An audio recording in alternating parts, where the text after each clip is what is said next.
Half-Life 2 came out in 2004. Yeah, 2004. And here's the wild part. It still embarrasses some modern shooters. By the end of this video, you're gonna see exactly why. Boot it up today, and it doesn't feel ancient. It feels focused, polished, confident. So how does a game this old still hit this hard? Let's go back to City 17. From the second you step off the train, the game is already telling you a story. No huge cinematic, no narrator explaining everything. You just arrive. You see nervous civilians. You see armed soldiers. You hear propaganda blasting from giant screens. Within minutes, you understand the situation. Humans are under control. The Combined run the planet. And this is not a good place to live. Nobody needs to spell out. The game trusts you to figure it out by simply paying attention. And what you're going to notice as we go on is that this kind of smart design keeps happening again and again. Now imagine if every few minutes the game stopped and forced you into a cutscene. The illusion would fall apart. But Half-Life 2 almost never does that. When characters talk to you, you can still walk around. You can look at their faces, check the room, poke at props, whatever you want. You stay in control. You're not watching Gordon Freeman. You are Gordon Freeman. And a lot of modern games still haven't matched how natural this feels. But even that isn't the feature people remember most. Because the next thing we need to talk about changed games forever. The physics. Back in 2000 for this blew people's minds. And honestly, it still holds up. Objects have weight. They fall the way you expect. They react properly when you touch them. But here's why it matters.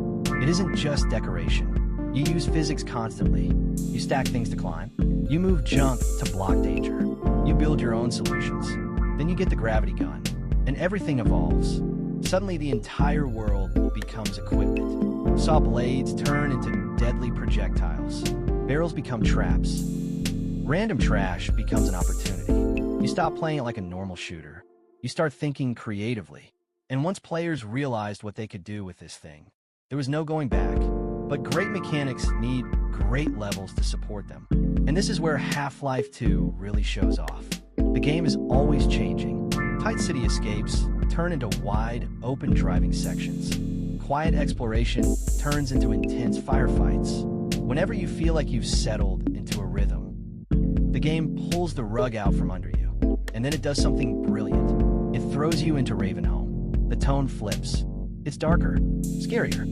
Ammo feels precious. You rely on traps and physics more than ever. By the time you leave, it feels complete. Not dragged out. Not rushed. Just right. That kind of pacing is incredibly hard to pull off. And it's a huge reason people replay the game even today. Combat benefits from this too. Enemies use cover. They flush you out with grenades. They move in groups. You can't just stand still. You're thinking, adapting, surviving. Add the physics system on top, and fights rarely play out the exact same way twice. Winning feels earned. But gameplay is only part of the story. Because you probably still remember the characters. Alex Vance is one of the most loved companions in gaming for a reason. She's smart, capable, and genuinely helpful. Barney Calhoun feels like an old friend. Isaac Kleiner brings heart and personality. And because you never leave first person, you feel like you're standing there with them. These moments don't feel like scenes. They feel like memories. Now here's the part that shocked me the most replaying it. The visuals.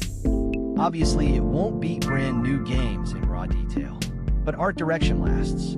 City 17 still feels oppressive. The world still has identity. The alien structures still look wrong in the best way.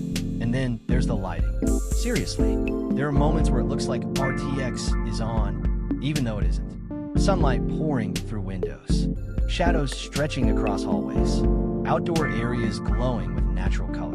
Your eyes are guided exactly where they need to go. It's not brute force technology. It's smart placement and mood.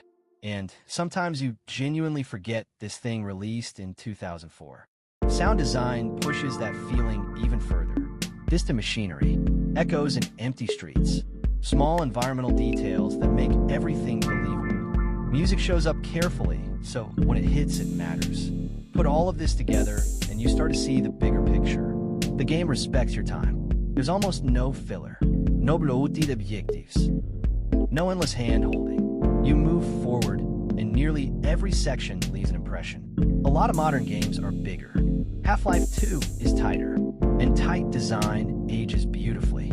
So when people call a masterpiece, they don't just mean it was impressive back then. They mean it's still impressive now. You can see its influence across decades of shooters. But going back to it doesn't feel like homework. It just feels good to play. And here's one last crazy fact. You can run this game on a GT 1030. Yes, a GT 1030. One of the worst GPUs ever, and you can at max settings and still see well over 120 frames per second. Smooth, responsive, accessible. The optimization is ridiculous. So yeah, the tech might be old, but great craftsmanship lasts forever. Half-Life 2 proves that strong design, unforgettable atmosphere, and smart pacing never really go out of style. If you've never played it, you should. And if you have, maybe it's time to go back. Thanks for watching.